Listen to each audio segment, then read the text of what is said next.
आज मैं समझता हूं कि हांसी के अंदर ऐसी पदयात्रा और ऐसा कार्यक्रम भाई मैंने तो नहीं देखा, आपने कभी देखा हो तो मुझे पता नहीं।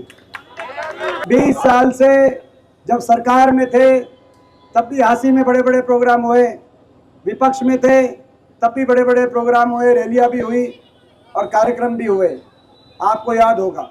लेकिन आज जो जोश और जिस भावना से पूरा शहर उमड़ के आया, एक एक व्यापारी, एक एक दुकानदार और एक एक घर की खिड़की से, दरवाजों से और छतों से माताओं बहनों का आशीर्वाद कांग्रेस के काफिले पे आज बरसा है। ये तय है कि हांसी की सीट कांग्रेस के खाते में जा चुकी है। तय उन्होंने रिपोर्ट जारी करी, उनके अनुसार 28 राज्यों में सबसे ज्यादा अपराध अगर कहीं है तो वो हरियाणा में। देश में अपहरण दर में देश में हरियाणा नंबर 1, फिरौतियों में नंबर 1, हत्या दर में नंबर 2, डकैती में नंबर 1, महिलाओं के ऊपर अपराध में नंबर 1। इनको जवाब देना चाहिए कि नहीं देना चाहिए? देश में हमारा नौजवान आज केवल बेरोजगारी की चपेट में नहीं है, नशे में पंजाब से आगे हरियाणा क्यों निकला इन 10 साल में? सरकार से पूछते हैं। हमारे एससी समाज और ओबीसी समाज के बाबा साहब के संविधान द्वारा दिए गए अधिकारों को क्यों छीनने का काम इस सरकार ने किया? सरकारी नौकरी समाप्त कर दी। बाकी कच्ची भर्ती कौशल निगम की और कच्ची बाकी भर्तियां जिसमें बिना आरक्षण के, बिना रिजर्वेशन, बिना पेंशन, बिना मेरिट के हमारे नौजवानों को लगाकर शोषण किया जा रहा है। और 10,000 पद जो पक्की भर्ती के किसी तरीके से निकले, उनमें भी हरियाणा से ज्यादा हरियाणा के बाहर के नौजवान को उनमें जगह मिली। बाकी पदों में कोई सीटी में उलझ गया, कोई भर्ती घोटालों में उलझ गया, एचपीएससी एसएससी के दफ्तरों में करोड़ों लाखों करोड़ों की बरामदगियां हुई, सीटी में उलझा दिया, भर्ती घोटालों, पेपर लीक घोटालों में उलझा दिया। नौजवान को तो बेरोजगारी, नशे, अपराध में उलझा दिया। और आम आदमी को पोर्टलों में, आईडियों में, कोई फैमिली आईडी, कोई प्रॉपर्टी आईडी, वो कोई कहीं पोर्टल। मैं पूछना चाहता हूँ, केंद्रीय गृह मंत्री आए थे, मैं उनसे पूछना चाहता हूँ, जब ये आईडी और पोर्टल ये गुजरात में नहीं है, किसी दूसरे बीजेपी के राज्य में नहीं है, तो हरियाणा के में ये आपने क्यों लागू करे? इतने गरीब आदमी को तो उनकी सुविधा उसके घर पे पहुंच के देनी चाहिए, लेकिन आपने उसको उलझा दिया, कागजों में, लाइनों में खड़ा कर दिया। कहां कहां जाएगा गरीब आदमी अपनी आइडिया ठीक कराने के लिए? किस किस को रिश्वत देगा? कौन से नगर परिषद में जाएगा? कौन से दफ्तर में जाएगा? आपने सबको आज हरियाणा का ये हाल आपने किया आपके सामने। और हांसी में केवल हरियाणा हिसाब नहीं मांग रहा, हांसी भी हिसाब मांग रहा है। ये हांसी जो विकास की तरफ आगे जा सकता था, बड़ी मेहनत से हमने हांसी 10 साल के अंदर विकास के कॉरिडोर की स्थापना करने के लक्ष्य के साथ ये 4 लेन हाईवे डबवाली तक, ये रेल की लाइन महम रोहतक तक, हांसी के अंदर चाहे सिटी पार्क की बात हो, चाहे जलघर की बात हो, चाहे मिनी सेक्रेटरिएट की बात हो, चाहे बाईपास की बात हो, हर गांव के अंदर स्टेडियम की बात हो, कई विकास कार्यों की बात हो। आपको याद होगा जो अपनी सरकार थी। अब इन 10 सालों में क्या हुआ? और ये हांसी में रिकॉर्ड विकास कार्य हुए, ये हम नहीं कह रहे। सबसे ज्यादा इसके बयान बीजेपी के अभी मौजूदा विधायक के बयान मिलेंगे कि हांसी में रिकॉर्ड विकास कार्य सबसे ज्यादा मिलेंगे कि नहीं मिलेंगे? हर दूसरे दिन बयान मिलेगा कि सबसे ज्यादा विकास कार्य हांसी में हो। अब क्या हुआ 10 साल में, आप बताओ? आज जलघर हमने बनवाया था, पीने के पानी की सप्लाई हांसी के अंदर आज बाधित है। कह रहे खड्डे खोद दिए, कोई कह रहे कोई कॉलोनियों में लगे हुए हैं, कोई कहीं लगे हुए हैं, और कोई कह रहा 3 पत्ती खेलते हैं। हांसी के लिए क्या हुआ? हम ये सवाल पूछते हैं। जलघर हमने बनवाया था, पानी की सप्लाई आपने दी नहीं, शहर में पीने के पानी नहीं है, तो गांव के अंदर मैं पूछना चाहता हूं, बहुत से हांसी के गांव के मेरे को दिखते हैं, भाई नहरी पानी आ रहा है या नहीं आ रहा? बताओ।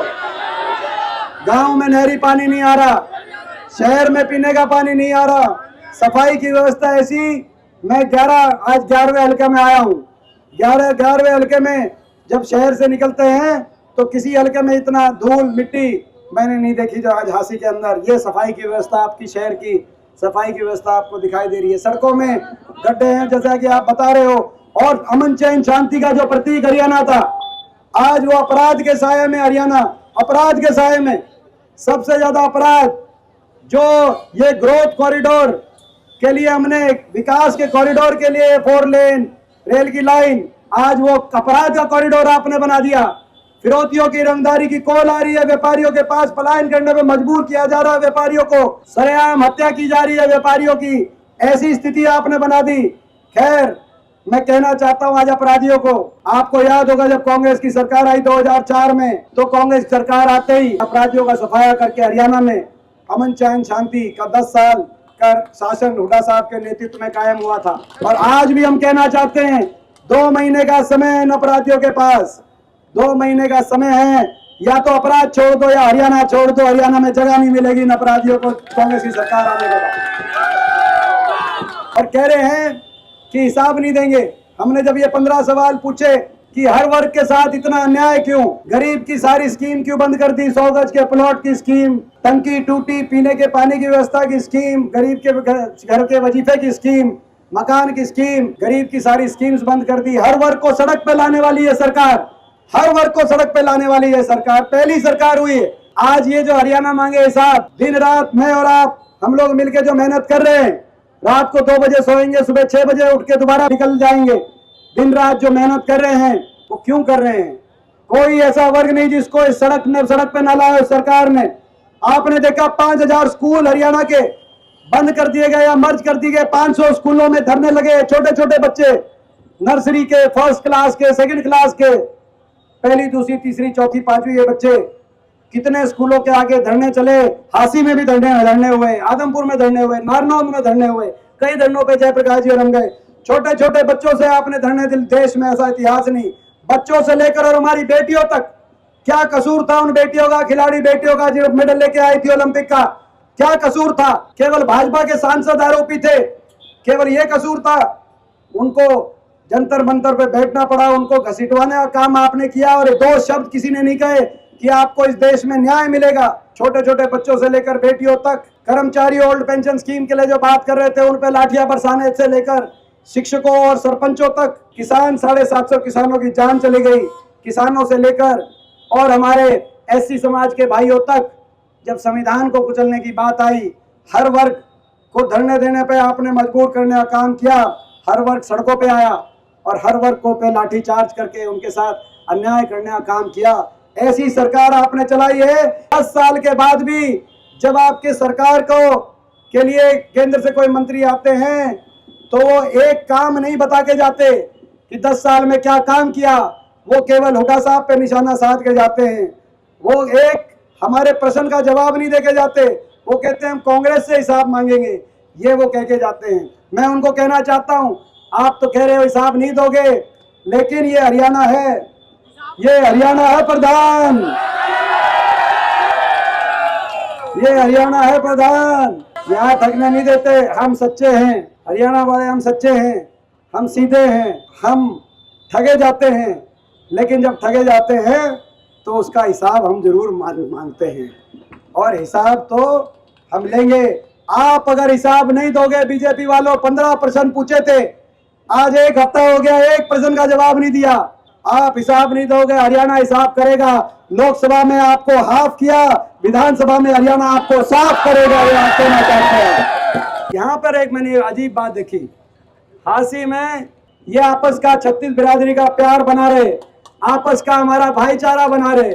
आपस के इस प्यार और भाईचारे की नींव पे हरियाणा देश में सबसे विकसित राज्य के रूप में आगे बढ़े, ऐसा मैं समझता हूँ संकल्प हम बाबा साहब की प्रतिमा की परछाई में ऐसा संकल्प ले रहे हैं। और अभी जो कह रहे थे प्रदीप जी, इन्होंने कहा कि जब हम संसद में शपथ ले रहे थे और जय संविधान का नारा कांग्रेस के सांसद शपथ लेने के बाद जय संविधान बोलते थे तो बीजेपी वालों को तकलीफ होती थी, और आखिर में स्पीकर साहब ने कहा कि जय संविधान बोलने की क्या जरूरत है। जब उन्होंने ये कहा तो आपके आशीर्वाद से आपने हमें यहाँ से भेजा, हरियाणा से, देश में सबसे ज़्यादा विपक्ष को मत प्रतिशत हरियाणा से देकर आपने भेजा, तो वहाँ पे उठ के हम खड़े हुए और हमने कहा कि आप अगर जय संविधान के नारे पे आपत्ति करोगे तो ये मत सोचना कि संसद में एक भी कोई व्यक्ति खड़ा होकर आपकी उस बात का विरोध नहीं करेगा। ये आपकी ताकत थी जो आपने यहाँ से हमें भेजा था, कि उनको एहसास हो गया कि जय संविधान के नारे पे का विरोध नहीं किया जा सकता। तो ये आपकी ताकत थी। तो मैं जितनी उम्मीद मैं समझता हूँ किसी को भी थी पूरे देश में, उससे ज्यादा दिल खोल कर आशीर्वाद 36 बिरादरी ने आशीर्वाद, दिल खोल के आशीर्वाद 36 बिरादरी ने आशीर्वाद कांग्रेस पार्टी को हरियाणा में दिया है। हर वर्ग ने कांग्रेस पार्टी का साथ दिया है।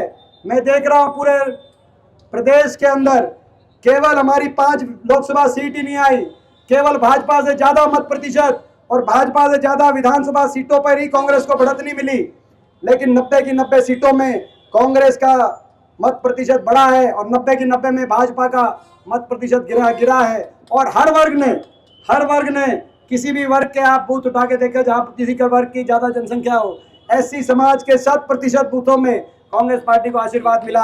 बैकवर्ड समाज के ज्यादातर बूथों पे कांग्रेस पार्टी को जीत मिली।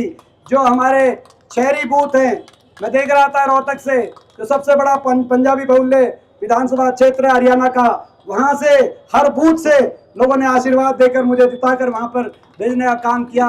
वैश्य समाज के बूथ जो थे वहां से जीत मिली, वहां से, और यहाँ तक कि ब्राह्मण समाज, और वो वहां तक कि रोहतक में, क्योंकि भाजपा के उम्मीदवार ब्राह्मण बहुल्य जितने गांव रोहतक में हैं 29 गांव हैं, 1-2 को छोड़कर हर गांव में 70-80% आशीर्वाद देकर जिताकर भेजने का काम किया। हर वर्ग ने एक उम्मीद के साथ साथ आपका दिया है। तो ये आपस का प्यार, आपस का भाईचारा ये बना रहे। लोग आएंगे, कोई धर्म की बात करेगा, कोई जात पात की बात करेगा, कोई मुद्दे भटकाने की बात करेगा, उनको राम राम कहना, उनको हरियाणा वाला राम राम कहना। तो ये मैं आप सबको जय जवान, जय संविधान, बहुत बहुत धन्यवाद।